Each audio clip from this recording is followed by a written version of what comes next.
From Chapter 13, June 1842.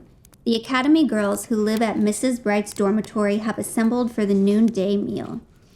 During meals, it was Mrs. Bright's habit to tap her spoon on the table if she wished to capture the attention of her boarders. So it was that evening, after the supper plates were replaced with those of cherry pie. She retrieved a piece of paper from her desk and sounded the call to order. Being seated close by, Rebecca glanced at the 6 or 7 items written there in a bold hand, large for a woman. Girls, ladies, over the coming days, most of you will be leaving for your summer vacations, and while I know traveling isn't a novelty to any of you, I feel there are some points worthy of reminder. Now, do pay attention to this, especially you younger girls. She paused until there was complete silence.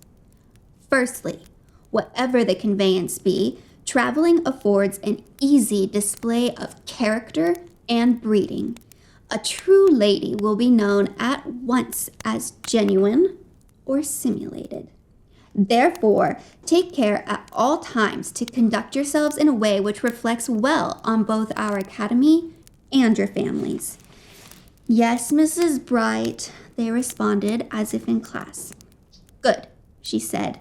Now, I want each of you to write clear forwarding directions and paste them to the ends of your baggage in case some item be left behind. But Mrs. Bright, protested one of the Skinner twins, won't that ruin our bandboxes? Better ruined than lost, said Mrs. Bright. Take a second trunk and pack them within, lest you plague everyone with your paper boxes. Emily volunteered to help the youngest girls prepare. Mrs. Bright thanked her and took a bite of pie. She followed it with coffee, stirred it, and took another, deeper drink. Mary, you and your sister have been quite a bit on steamships. What would you have our younger sisters remember? The gardeners glanced at each other. Mary spoke first. Because there are persons of all classes aboard, one must remain aloof and self-possessed at all times. Quite true, said Mrs. Bright, though this is essential in every situation, not only on steamboats. Also, Mary added, my papa always told us that should there be some accident, we ought never to rush with a crowd to any one part of the boat. Yes, said Phoebe, by following the crowd one is apt to become infected by their panic. With the flick of her pencil, Mrs. Bright crossed out one of the items on her list.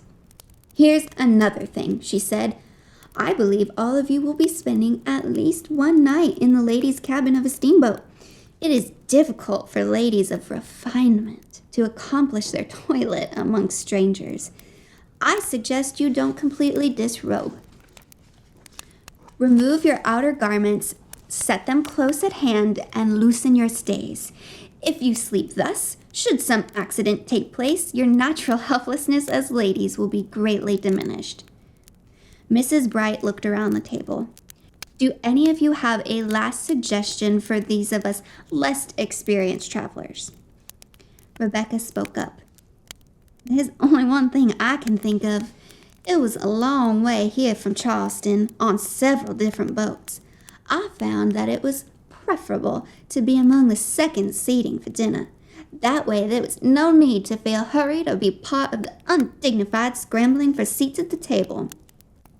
Truly, said Mary, who would rather lose their dinner than their self-respect?